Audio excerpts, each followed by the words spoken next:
This is Talk Business and Politics with Roby Brock.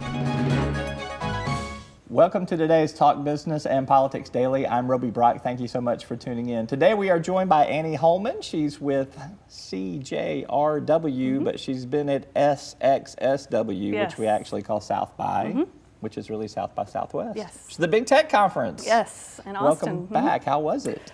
It was crazy. You were down there when like the first bombings. Yes, we were off. down, and actually we were so insulated into the conference that we really didn't know. Yeah. I wouldn't have known if my family wouldn't have reached out. But yeah, we were down there with about 400,000 other interactive people, so we were lucky that we weren't involved in any of that. Describe for people who aren't familiar with South by just kind of what the conference is and why it is such a big deal in technology, advertising, marketing, social media. Well, South by Southwest is a conference that covers interactive, film, music, but the part that we go to is the interactive part, and that's at the beginning of the week. And it really brings together people from brands and marketing companies, technology companies, startups from all over the country and the world, really, to kind of just showcase what's new, what's upcoming, and what we should be focusing on for the years to come for our industries. And you turned some great blog posts for us, which are on our website. You go to our startup and technology microsite at talkbusiness.net and just search SXSW, and you'll find all of Annie's stuff there. I want to talk to you about a couple of the posts that you made for us, and beginning with the screenless future. I thought that was fascinating, and it is a trend we've been seeing, but describe for people what the screenless future holds. Yeah, I posted that on my personal Facebook page, and people were responding with the mind-blown emoji. They don't know what to do without a screen. But really, it's already a ubiquitous technology in our everyday life. It's using Siri to search, using the Amazon Echo, Google Home. 46% of adults in America have used screenless internet just by using those devices. But it's going to be 50% of all searches done on the internet by voice by 2020, which is only 20 months away. So between your smartphone and your Alexa or whatever, you're just going to be talking your way through what you normally are doing with your fingers and your eyes right now. Correct. Yeah. And so it's really more of a chin up mentality instead of your head down in your phone. I mean, the reason why this is happening now is because of the voice recognition accuracy is now at 95%. So you can talk to that device, and no matter how you phrase it, if it has keywords, it can recognize what that is. So instead of typing just the word weather into your browser, you would say, what's the weather today? And that we'll be able to recognize that and respond with the correct information. And the other thing about it that was interesting as far as tech trends is instead of a password, you have your voice print.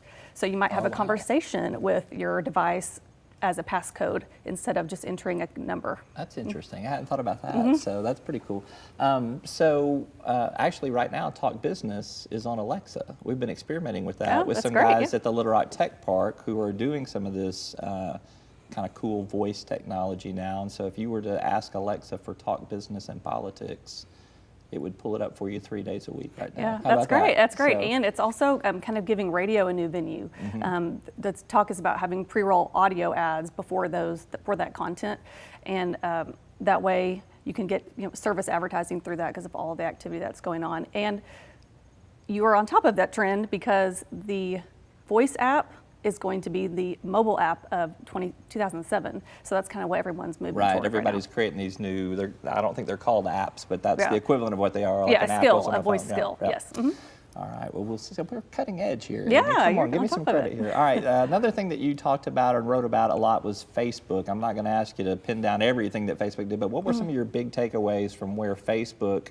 is going to be pushing the envelope in the future? Well, the Facebook IQ came and spoke, and really they were talking about the consumer shifts, and some of those were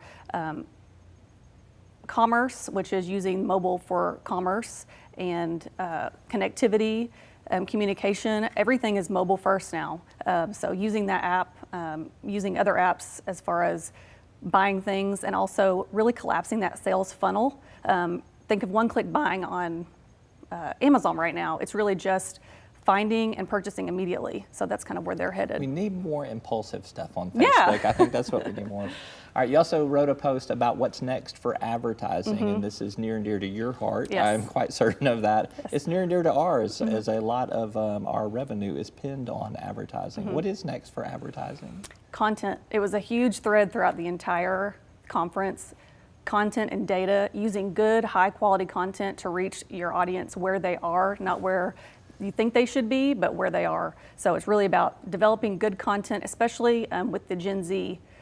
They didn't just grow up, this is born either 1995 or 2000, whichever you agree with. They didn't grow up with just the internet, they grew up with social media. So they're very prolific about developing their own content, and they can discern between advertising and good content. So you have to really develop good content and put it in the right place so that it's reaching the right people where they are and when they need it. Yeah, you stole my last question there. It's going to be about Gen Z.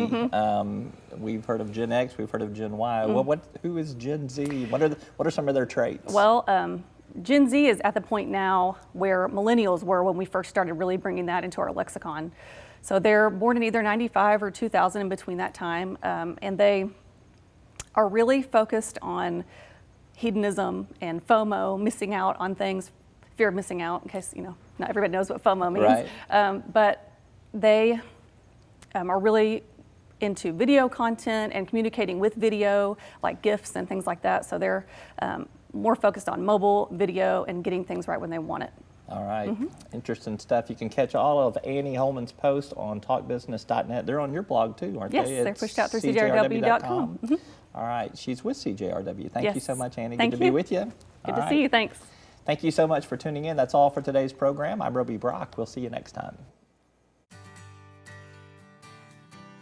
Arkansas Electric Cooperative Corporation provides electric energy across 2/3 of Arkansas. This is an exciting time in our energy history, with incredible progress being made in renewable energy and storage technologies. As our energy portfolio continues to diversify, we'll maintain an all-the-above strategy to provide reliable and affordable electricity. Ever since the first light bulbs were placed in our members' homes, the electric cooperatives have been the solutions provider for our members, and we want to continue that well into the future. Each day, the promise of our nation begins again. Arkansas and America, moving forward. I help make that promise a reality. It's not for everyone, but people everywhere depend on us. Oh, I love you too, sweetie. Trucking delivers, or everything stops. And that's what drives me.